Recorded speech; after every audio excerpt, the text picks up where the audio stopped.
Thank you so much for coming. Ngayon, para i-celebrate, of course, ang Earth Hour 2024, which is the biggest hour for Earth dito sa maganda at maulang kartilya ng Katipunan. My name is Claire Nivas. Thank you so much for joining us live here. So we're here together again to celebrate nature's biggest night. Before everything else, we would like to take a moment to recognize everyone who will help make this year Earth Hour possible.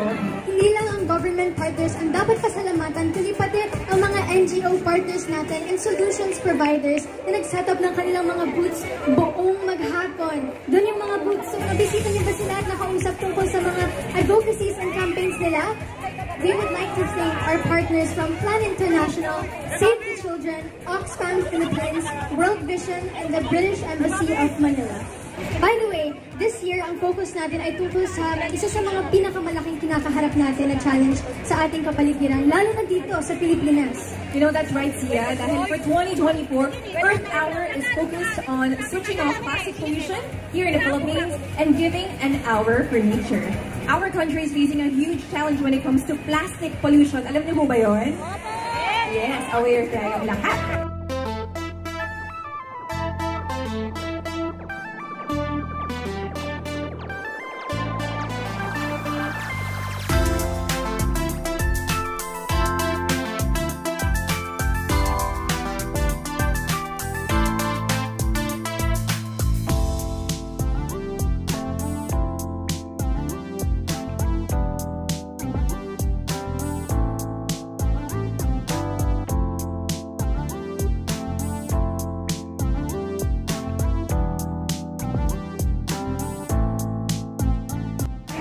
Pinapaabot po ng aking kalihim sa Department of Environment and Natural Resources, Secretary Maria Antonia Yulo Loizaga, ang kanyang mainit na pagbati po sa lahat sa inyo, lalong-lalo na po, makiki-hotdog na rin ako. Alright, andito na tayo sa exciting part. For Earth Hour Philippines 2024 Music Ambassador, Pablo.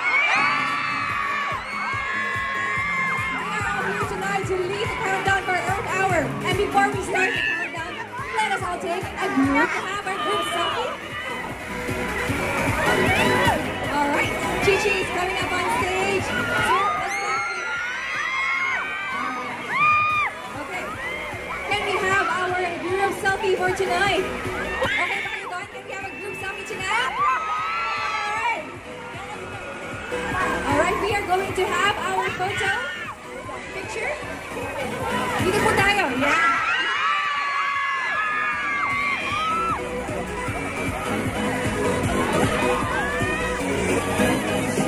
Say 3, 2, 1. You guys smile, okay? Yes!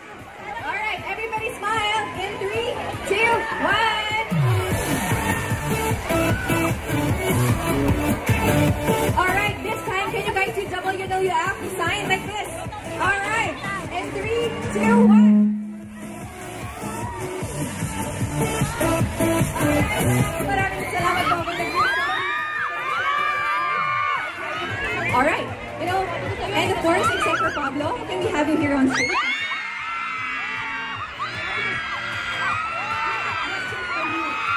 The crowd is just crazy. We love you so much. You know, I understand it's your first Earth Hour celebration, and our ambassador here for Earth Hour 2024. Would you like to share a message with everyone who's here, especially your fans, the hot dogs?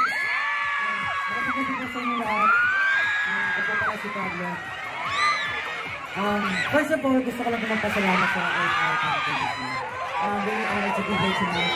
Sobrang nagagalak po yung puso ko na maging parte ng Earth Hour 2024 bilang isang music ambassador. Ayun po, sa pag-switch off po natin ng lights mamaya, sana po gamitin natin yung oras na ito para gumawa ng magagandang bagay para sa ating lahat. Maraming salamat. What made you decide that this year is going to be your first Earth Hour with us? Honestly po, brief po kami. Sobrang na-inspire talaga ako kasi yun naman, alam naman natin lahat na na-experience natin yung mga pagbabago na nangyari sa mundo, yung climate change, yung mga environmental issues, and being an artist and an influencer. Sobrang alam ko po na yung voice ko, siguro masasabi ko na mas malayo yung nare-reach niya compared sa iba. So, yun po, this is a blessing for me. This is a platform, and I'm going to use it to do good things for everyone sa planeta po natin. Maraming salamat for using your platform to really reach out to all these people tonight so they know more about Earth Hour. How about you, Tia? Do you have any questions for Tia Pablo? Ito pa rin mga bagay na pwede kong gawin para sa kalikasan. Siguro po, even yung pag-use ng mga tumblers, yan po, nag-switch na po kami dyan. Tapos, syempre, kapag nag-grocery kayo, pwede kayo magdala ng eco bag para naman hindi tayo puro plastic ang ginagamit natin. And syempre, sa mga household nyo, kami sa barangay namin, talagang kailangan i-segregate yung mga waste. Kasi pag hindi siya nakasegregate, hindi siya kukunin ng collector. So, talagang, it's an effort for us na gawin yun. And sana, hopefully, lahat ng mga nandito na nanonood nyo yun, gawin nyo rin sa akin. Pablo, Tia, do you have anything that you want to share that you did for the planet? Well, of course, my whole lifestyle changed, of course, for the environment. And I have a lot of practices that I do that I wasn't doing before na alam ko, sobrang malaki yung nagagawa para sa environment. And like this year, open footprint is also one of the biggest things that you can do for the environment. And just being as simple as that can really make a big difference for the planet. So, Actually, I think, one of the biggest things when I started my environmental advocacy is really conservation of energy. At ito yung mensahe ng Earth Hour. So, importante na, with your platform and with all your fans tonight, do you have any additional message to your fans? Siguro, katulad ng sinabi niyo, it's a serious commitment. And kung nalilito man kayo kung saan kayo magsisimula, even the smallest things, yung pagtatago ng basura before, pag-keep ng basura sa bulsa para itapon sa tamang tapunan, simpleng gawain lang lahat yan nagko-contribute for our planet. So, ayun lang po, sana po hindi kayo matakot gumawa ng mga bagay na maganda para sa atin. Maraming salamat for having us, Pablo. You can already come back. Go back to... Maraming salamat, Pablo, for your time tonight. 2,000 years later. Can you guys turn on your cell phones or perhaps your flashlight so we can see that you're already putting your cell phones up? Alright, I'm seeing some already on stage. Everybody put out your phones and turn on your flashlights because we are about to turn off. Alright everyone, sabay-sabay tayong mag-countdown. Alright, in 10, 5, 4, 3, 2, 1!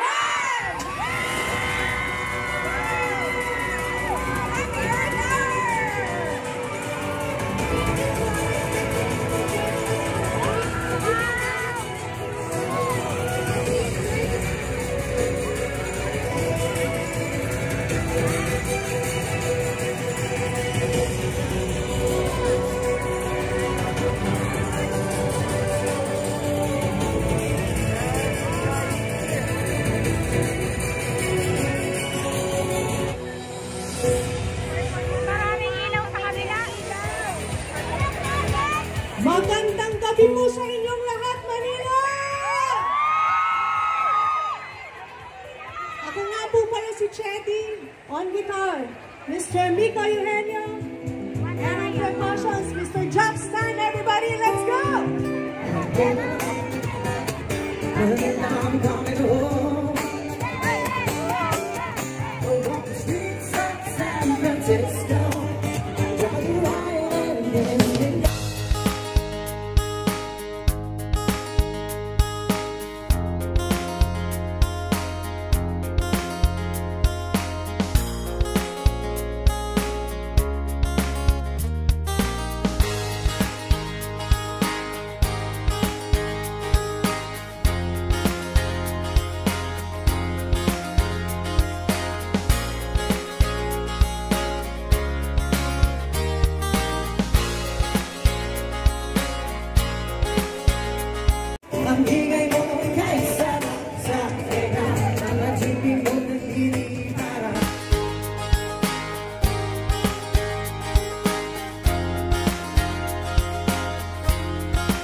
Ayoko na nga!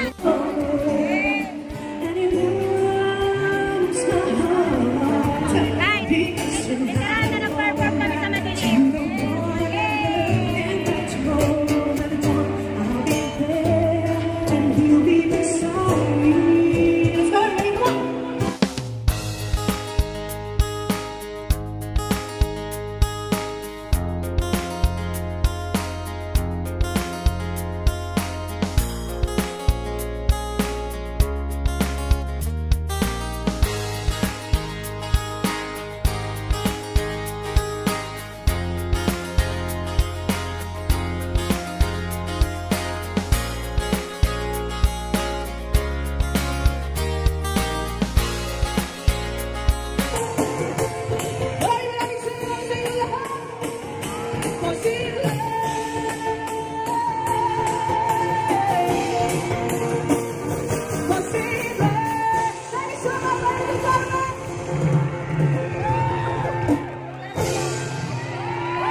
What is or are your reflections tonight during this great hours here? Well, first of all, I want to thank everyone for participating and being part for this year's Earth Hour. And probably one of the things that we should always remember is to be the change in what we want to see in the world. Like, Philippines Youth Ambassador Sia Vigo are also signing up. To close this night with a band, let's give a round of applause. Ready na ba kayo, Hotdog? Let's welcome back on stage, Hotdog!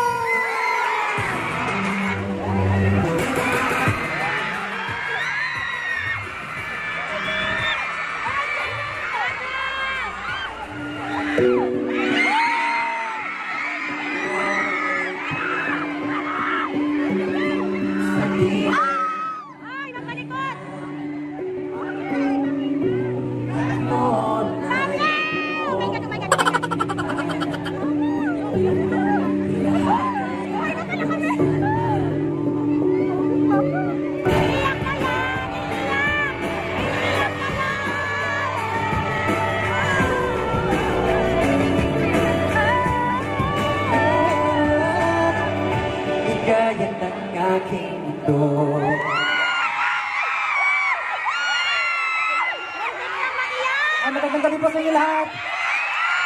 Ako nga po pala si Pablo. Kamusta po ang lahat? Okay pa ba kayo? Sana okay pa kayo lahat. Pero yun po, ako nga po pala yung nandito bilang inyong Earth Hour 2024 Music Ambassador.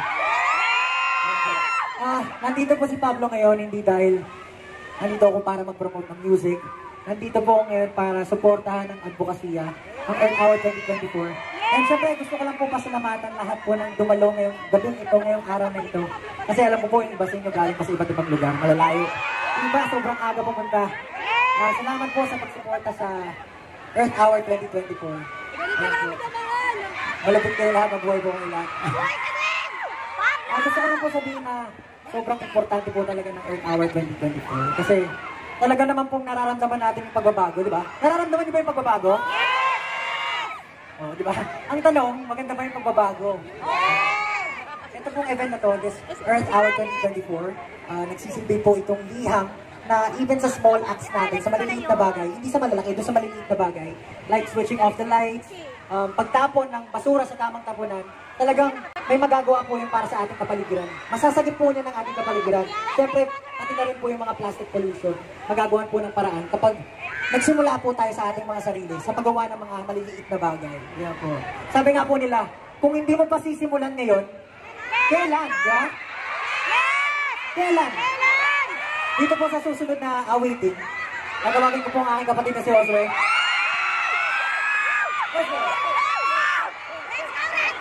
Kung alam niyo po yung awitin, sana po sabay natin. Sabay-sabay po natin ang pag-iwa. Let's go! Radkis, I love you!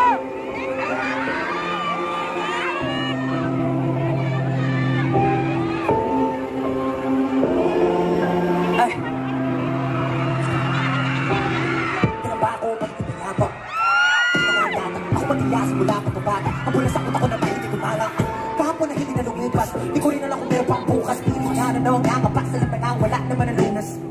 Right, play, kami sa tulong may day malay peligro. But someday maikatono ko rin ang boy ko na nasigurado. Say, yan ba na nila sa siya maghimalay sa magkatapang ko ano, yeah.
Kasi nga po pala ang aking kapatid. Kasi nakapos ka sa lahat ng ginagawa ng musika.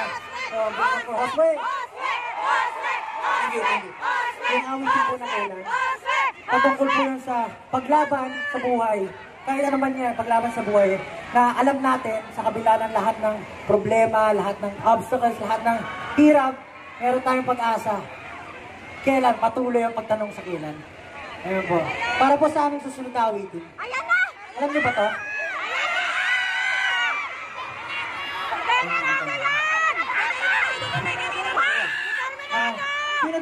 Malamang alam niyo na to kasi yung iba dito galing pa sa malalayo eh. Yung iba po yung dumating. Alam mong determinado, di ba? Sino dito ang determinado? Kung alam niyo itong awitin na to, sabayan niyo kami. Let's go!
kanina pang focus player.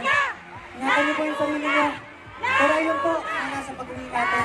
Magkaroon tayo ng nato at patingting emosyon pagdating sa paggawa ng mabuti sa ating kapaligiran. Earth Hour 2024, let's go! Go! Ayun po, muli, ako po si Josue.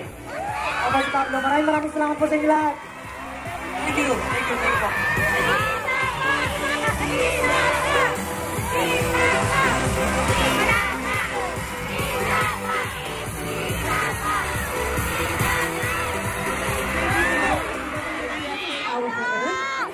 My Hour for Earth and tag WWF Philippines when you post your Earth Hour experience on social media. We also urge everyone here to please pick up your trash and dispose of them properly. Please exercise safety and caution as you leave the venue. Thank you very much.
Thank you sa inyo lahat. Maraming salamat po. Okay guys.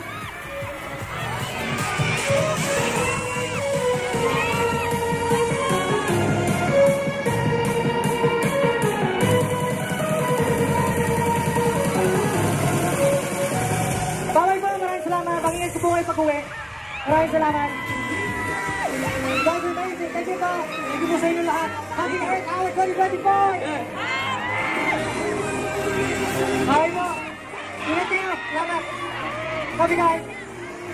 Terminado, walang makakapigil determinado. Aking sentido pumapasok ng mga bungo. Ito nang uling bersikulo maririnig.